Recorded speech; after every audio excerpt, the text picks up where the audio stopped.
If you like to take pork chop into another level, why not try my recipes for this delicious stuffed pork chop? With this video, I hope I can inspire you with what kind of feelings you can do. This recipe not only works on pork, but it works for chicken, fish, and even beef. This is an easy, delicious way to start an evening with a delicious meal. Hi, my name is Esti from Esti in Sweden. I'm a calm, practical prepper located in North Sweden. My inspiration from food comes from the nature. When subscribing, don't forget to put the notification bell on so you won't miss my next video. To make this amazing pork chop, here are the ingredients we need. And of course, here you need some good quality pork chop. You can also remove the bone if you like, but I find that with the bone it's much easier to do a pockets. As for the fillings, we have some chopped cucumber. These are salted cucumber, some fresh chopped garlic, some prunes, some blue cheese or Gorgonzola cheese, you can use both, and also some red cut onions. To coat the pork chop, you need 1 egg and some fresh fine breadcrumbs. To season the pork, I'm using some salt, and I have some lemon pepper and some black pepper. Put the ingredients for the fillings in a large mixing bowl. I'm using Gorgonzola cheese in this case because they are slightly softer than most cheese. I then season the mixture with some lemon pepper, some mineral salts,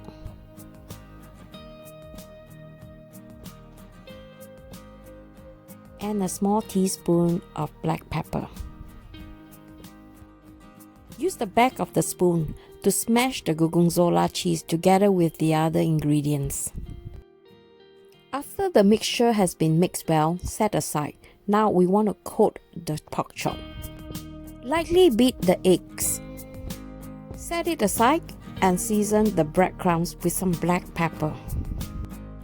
You can also add other kinds of dry herbs like dried parsley. I often like to season the breadcrumbs with a little bit of salt, or if you have chicken powder, you can use that too. Now let's make some pockets on the pork chop. It will be ideal to use a thicker cut. It means to say at least 3 to 4 centimeters thick of this pork chop, because then you will find easier to cut them. So since this is so thin, I have to be really careful when I cut them, and make sure that the knife is sharp too. In this case, my knife is quite sharp. It's just the wrong type of knife. It will be good if you have a fillet knife. And since it is quite thin, you want to be really careful when cutting them, making sure you take your time. Just run your knife between those meat and just slightly slice those meat through. And as long as you're doing this in a calm mood, it shouldn't be any problem. So here you go, a pocket. Usually pork chop are quite stiff, the meat, so I like to tenderize it with this tenderizer, LG bought for me. By using this, I don't have to pound, and then the whole neighbor can hear me, and then I might even break the table. So this tool is really good to use, and it is really effective. You see how light it is for me to just tenderize my meat? So if you are someone who likes to barbecue a lot, this might be a good investment.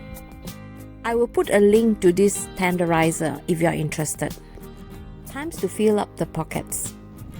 In fact, there are many other ingredients you can use in these fillings. You can use sun-dried tomatoes, you can use mushrooms, you can also use other meat like smoked bacon or some cheese. I've seen people using minced meat, but I never tried that. I thought that would be too meaty. So now I'm going to seal this, because when you are frying this, there are chances that the fillings might come out, so you want to close this pocket. So I will close this pocket by using a toothpick. So gently poke through the toothpick to the meat like stitches, and then sometimes you might need 2 or even 3, but I think in this case, since this pork chop is not so big, 2 should be enough. Now I'm going to coat the pork chop with this beaten egg. This will also act like a glue to glue the breadcrumbs to the pork, and also it gives this finishing a very nice golden brown color. Feel free to let me know if you have any ideas of the kind of fillings we can use in such recipes.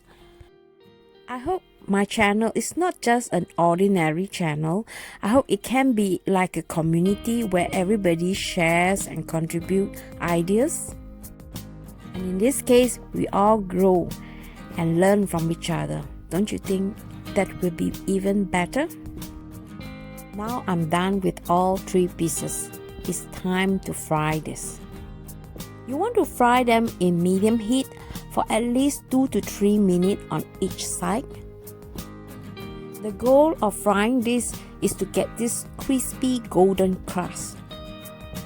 As this will need a further cooking time in the oven, I'm eating some hash brown together with this dish, so I'm going to cook this in the oven for another 15 to 20 minutes. Because this pork chop is quite thin, it only requires about 15 to 20 minutes, and this is how it looks like after 20 minutes. When rebaking this pork chop, I noticed that there are fats coming out from the pork chop when it was in the oven. This is really good because then you will eat lesser fat. Traditionally in Singapore, we like to eat pork chop with some baked beans. We don't want to eat so much bread, so I'm going to add just some salad and make it really simple like this. Now, the crust is crispy and not so oily. I hope you guys like this idea and give this a try.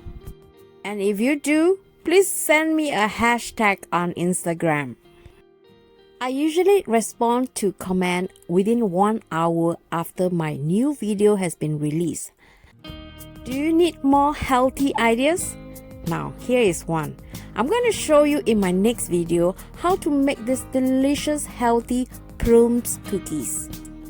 This is a sugar-free and gluten-free cookies. It's fast and super easy to make. I bake when the weather is not that good and we are trapped indoor most of the time. Since this is a quarantine time, or maybe to some of you lockdown, I thought maybe I would like to share with you some ideas what we can do at home. Sitting at home watching TV the whole time is not so good for the health. Unfortunately, many of us are forced in that situation. Do you like this idea? Let me know what you think before I produce these videos. And those of you who are lucky with the weather, there are tons of things you can do. Sometimes when it's a good idea, me and LG, we just take the opportunity to rush out into the nature and do something. This is especially healthy for the soul. I think during this pandemic, it is really important to learn about the nature. The earth is now in resting mode. It is also the golden opportunity to self-develop ourselves. For me, this year, I plan to learn more of the Swedish nature. I find that it is extremely exciting to learn about new species and plants. And the most important part for me is to understand the benefit of the plant. As our health is at stake in this new millennium, we must learn how to take care of ourselves. We have to build up our immune system to fight this pandemic. And that's the only chance we got. This is not the time to be selfish. This is the time where we learn how to back on each other back. Together, we are stronger. We all need each other to make this work. In Sweden, our government wants us to take our own responsibility. Unfortunately, it not always work. I just hope and pray that people are more cooperative so we will have more hope. I hope my channel can contribute a little bit to the nature. Giving gratitude is receiving strength. So please stay safe and I hope to see you in my next video. Bye.